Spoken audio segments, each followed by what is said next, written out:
জানতে চাই যে গণপরিষদের বিষয়ে আসলে রাজনৈতিক দলগুলো ঐক্যমত্যে পৌঁছাতে পারবে কিনা। জি, একটু সন্দেহ দেখা দিয়েছে। ধন্যবাদ আপনাকে। তুষার অত্যন্ত পরিষ্কারভাবে তার কথাগুলো তুলে ধরেছেন। আমাদের সহ আলোচক অধ্যাপক শাহান স্যারও এইসব বিষয়ে অত্যন্ত পরিষ্কার করে বলেন, যে কারণে তিনি ছাত্রদের কাছেও একটু এই মাত্রায় একটু বেশি জনপ্রিয়। তো জি, আমরা যেটা গণমাধ্যম থেকে দেখি, কারণ এই বিষয়গুলো অত্যন্ত যৌক্তিক, পরিষ্কার করা দরকার। তো ছাত্রদের যেটা দুর্ভাগ্য হোক, আর ঘটনার অনিবার্যতা হোক, পরিস্থিতির অনিবার্যতা হোক, তাদের উত্থান অথবা বিচরণটা শুরু হয়েছিল একটা ফ্যাসিস্ট সরকারের বিরুদ্ধে। কিন্তু ঘটনাচক্রে দিনে দিনে তারা এখন বিপরীত অবস্থানে দাঁড়িয়ে গেছে, যারা ফ্যাসিস্টদের অন্যতম শিকার, নির্যাতিত বিএনপি। ওই আন্দোলনে বিএনপির সমর্থন ছিল, কিন্তু দেখেন দুর্ভাগ্যটা কি, এখন তাদের মতানৈক্য হচ্ছে বিএনপির সাথে। তো আবার তাদের যে শব্দগুলো, তারা কিন্তু আন্দোলনের সময় এর চেয়ে আরও কঠিন কঠিন শব্দ ব্যবহার করেছে, ম্যাক্সিমামে ছিল ইংরেজি শব্দ। ওগুলো কিন্তু আমরা বুঝেছি, সবাই ঠিকঠাকভাবে বুঝেছে। তখন কেউ কিন্তু বলে না যে এগুলো আর একটু ব্যাখ্যা দাও, অথবা বলে না যে তোমরা বয়সে ছোট, কথাগুলো সুন্দর হয় না। কিন্তু আন্দোলন সফল হওয়ার পর যে সেকেন্ড রিপাবলিক এটা কি একটু বুঝাইয়া বলো, গণপরিষদ ওইটা কি বুঝাইয়া বলো। এই যে বুঝাইয়া বলার একটা, কিন্তু গণপরিষদের কথা সামনে আনা গণতান্ত্রিক প্রক্রিয়া দীর্ঘায়িত করার ষড়যন্ত্র অভিযোগ কথা বলছে, অভিযোগ এসেছে বিএনপি থেকে। তারপরে তারা বলছে মধ্যপন্থা, যে মধ্যপন্থা এটা আবার কোন পন্থা, এটা একটু বুঝাইয়া বলো। অর্থাৎ একটু বুঝানোর ফেরে কিন্তু তারা পড়ে গেছে।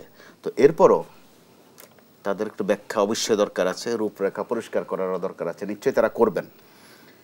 কিন্তু যেই একটা খপ্পর বলবো আমি, আমরা তো আক্রান্ত সবাই কম বেশি, এটা কারো না কারো খপ্পরে পড়েই। রাজনৈতিক কোনো শক্তি অপশক্তি, বুঝে হোক আর না বুঝে হোক, আর তাদের সেটা রেওয়াজের মতো হোক, আমরা কিন্তু নিষ্কৃতিটা পাচ্ছি না, যেটা 5 আগস্ট আশা করা হয়েছিল।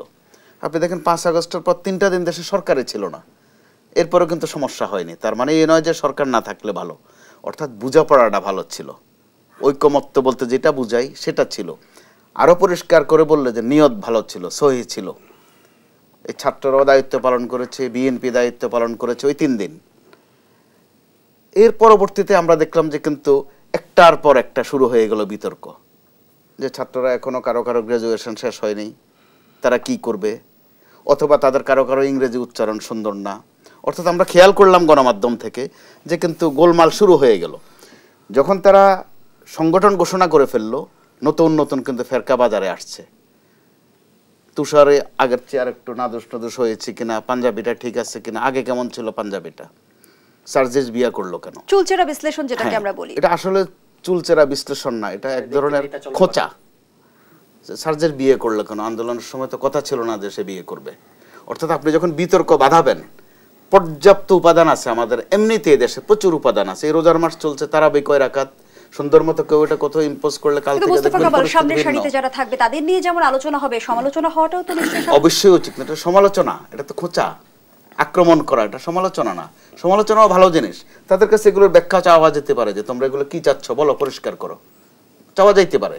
তাদের যেই প্রশংসা যদি কারো করতে এখন আর ইচ্ছা নাও করে, অন্তত সমালোচনাও করা যায়, ভুল ত্রুটি ধরিয়ে দেওয়া যায়।